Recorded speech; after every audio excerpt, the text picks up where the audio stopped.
இனத்தையும் மீன் மெல்லினத்தையும் இடையினத்தையும் சார்ந்த லகர ஒலியானது வேறு எந்த மொழிகளிலும் இல்லாத சிறப்பம்சமாக காணப்படுகிறது.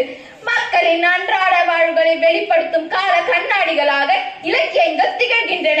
நான் கண்ணிட போற்றும் கவிந்தமிழே, என் சொல்லை சுவைக்கும் செந்தமிழே, உன் முத்தான வார்த்தைகளால் மூழ்கடிக்கும் முத்தமிழே, என் உயிர் உள்ளவரை உன்னை மட்டுமே வணங்குகின்றேன். தாய்மொழி தமிழே, நீ வாழ்க வாழ்க. பாரதியோர் பன்மொழி புலவர். தமிழ் தவிர ஆங்கிலம், இந்தி, தெலுங்கு, பிரெஞ்சு போன்ற மொழிகளை கற்று தேர்ந்தவர். தனக்கு தெரிந்த மொழிகளோடு தமிழை ஒப்பிட்டு பார்த்து யாம் அறிந்த மொழிகளிலே தமிழ் மொழி போல் இனிதான்